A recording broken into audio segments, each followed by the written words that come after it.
Okay.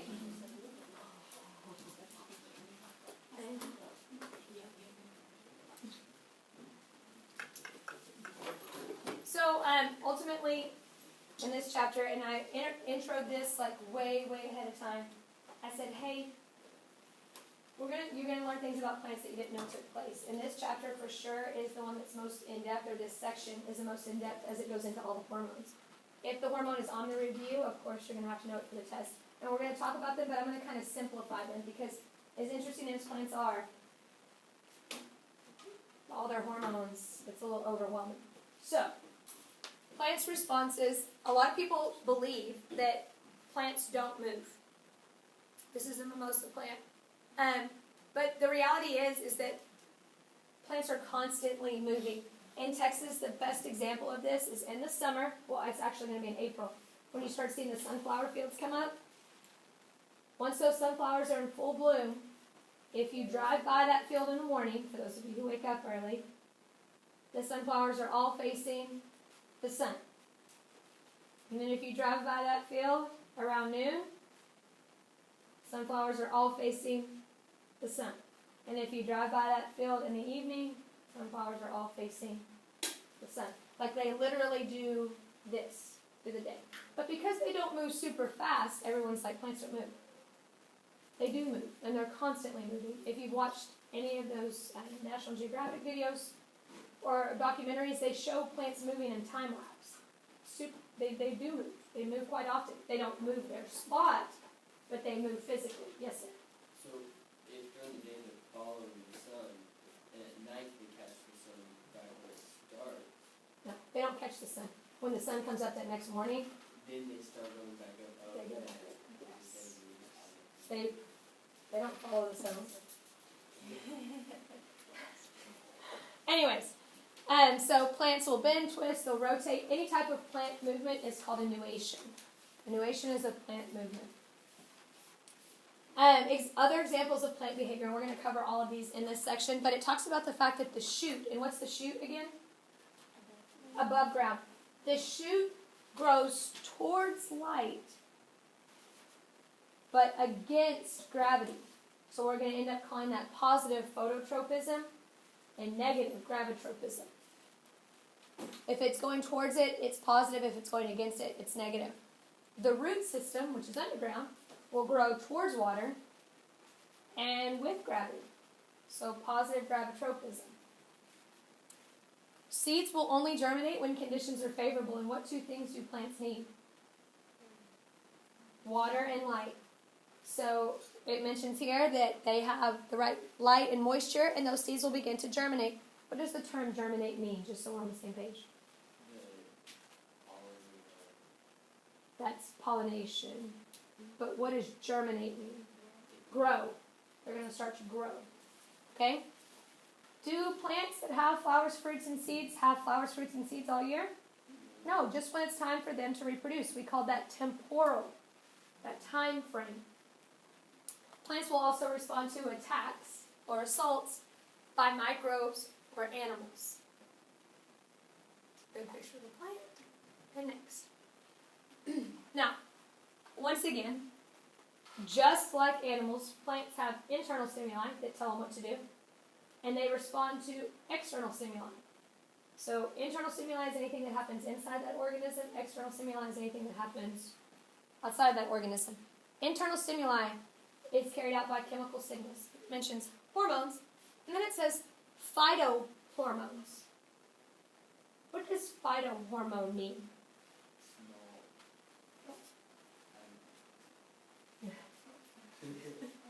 What is phyto mean? Would you say plant?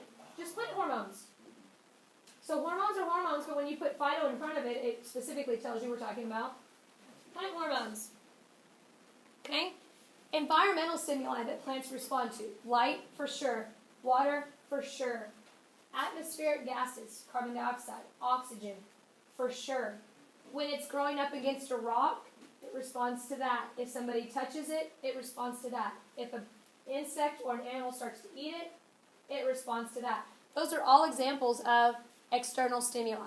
So internal stimuli is really hormonally controlled. External stimuli can be any physical characteristic or event that impacts that plant.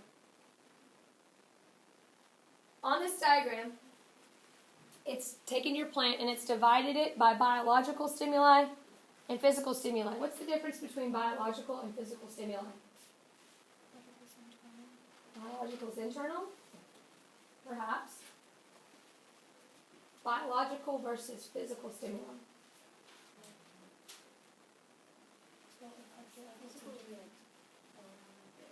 Physical means around it. Look at the stimuli, the list. What's the difference between physical and biological stimuli? Physical is non-living. What is biology? Yeah. So we have hormonal stuff, herbivores. We have hormone application pathogens, disease-causing agents, organic chemicals emitted by other plants. So biological stimuli is coming from something that's living versus physical stimuli, which are non-living. In order for plants to respond to anything, they have to receive a message to begin with. In any level of anatomy, whether you were with me or with another anatomy teacher, you should have learned what a feedback loop is. Let me give you an example. If this surface right here is super hot, and I put my hand on it, I'm receiving the information that this is hot, and it's traveling in this direction. We call it afferent. So it travels towards my brain or my spinal cord. And my brain and spinal cord will integrate it, will decide what's going on. Like, oh my gosh, that's hot. As a result, they will send a message efferently to my hand to tell it to do what? Move. So you have to receive it, process it, and respond. Receive it, process it, and respond. In order to receive a message, you have to have a receptor for it. Are there people who cannot sense heat? Yes. There is a condition where they do not sense heat. So they can put their hands on anything that's really hot and it doesn't impact them because they don't have the receptors for the heat. So they have a lot of damage to their tissue as a result of that. But if you don't have a receptor for it, you're not going to respond to it. Okay? Most of us, we touch something that's hot and immediately we're like, oh, because it travels that quickly. We use electricity. Plants don't use electricity.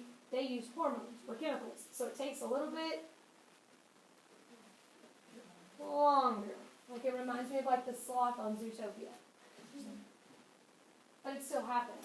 It's just much slower. So it mentions here, for example, phototropism. What is the plant going to be responding to?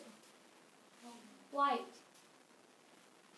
Light. Photo tells us light. So it involves both a cellular perception of light and a growth response from the stem tissue controlled, bless you, by the hormone Auxin. And I'm about to talk to you about Auxin. Auxin is the master hormone for plants.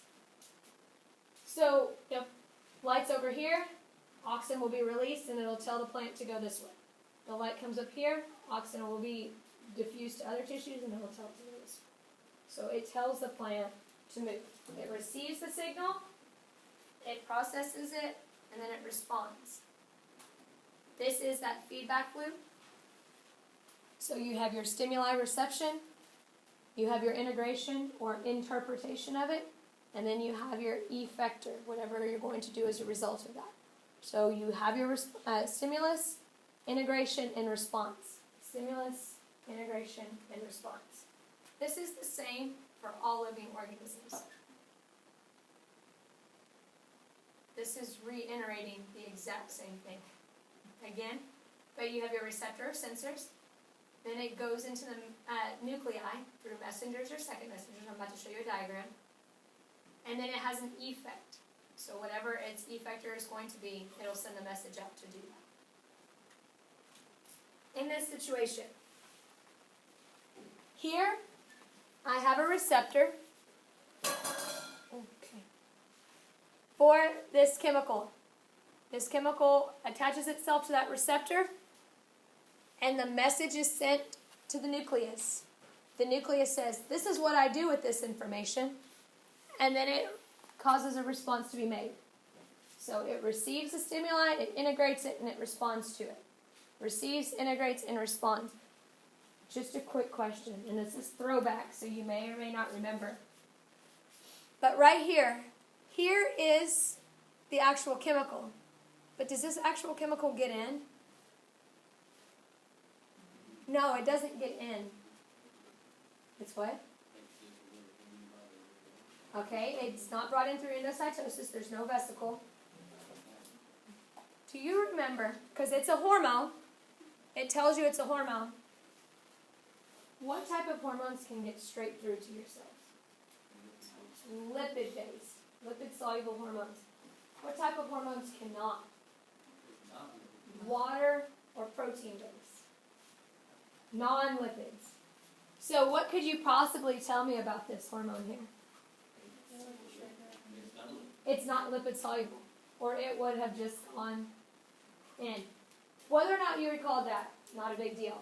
But if you did, that's awesome, because you're connecting concepts. And of course, that's what I want. Just a reminder that cells are the simplest unit. Okay? Now, what this slide is telling you is we're about to start to talk about individual plant hormones. Hormones are nothing more than chemicals. Okay? Here are the hormones we're going to focus on. Auxins, cytokinins, gibberellins, ethylene, abscisic acid, and brassinosteroids. It mentions that one hormone will often have multiple effects. We're going to see that mostly with Auxin. But like for growth hormone in our body, growth hormone stimulates growth of our skeletal muscles and bones. Okay? That's it. That's what growth hormone does. If you talk about estrogen or testosterone in males, when that hormone is released, does it have just one effect? No, it has multiple effects. So you can see that just parallels with what we're discussing here. Hormones can impact multiple things or have multiple effects.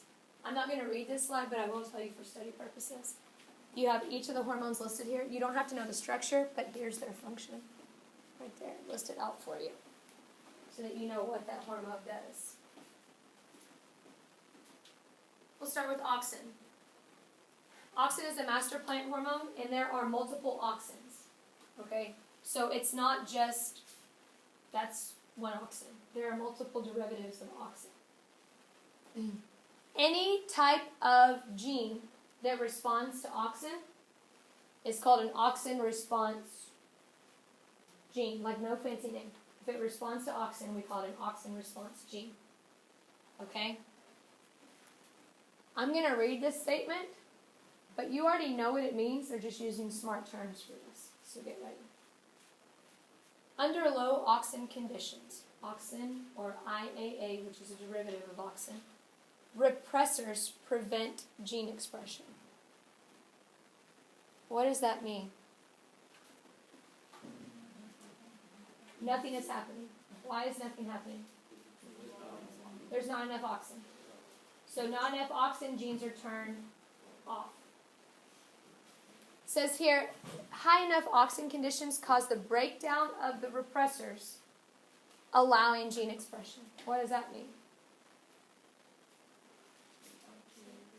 The exact opposite. It's being turned on. Auxin levels are high, so the repressors, what's turning it off, are broken down, and that gene is turned on. Okay? These are fancy ways of saying turned off and turned on. That's it.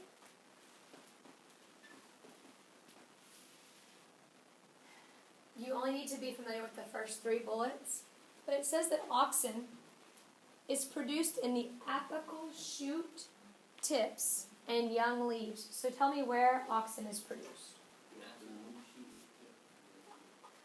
What's apical shoot tips? I'm guessing Very top of the leaves and stems. Apical means the top layer. So we talked about apical meristem, and it's telling you not roots, but shoots. It's directionally transported through diffusion. What is diffusion? You're going from a high concentration to a low concentration. Yes. So you're going to from where there's a lot of oxen to where there's a little oxen. Okay? What you have right here, apical tissue. Auxin is produced. So if it's produced at the top of the plant, which direction will it be transported? Down. And only does it, of course that makes sense, but you can clearly see there's arrows. So arrows are telling you which direction it's transported. So it's polar transport. Auxin flows down in the shoots and into the roots. Okay? And this is where we're stopping today.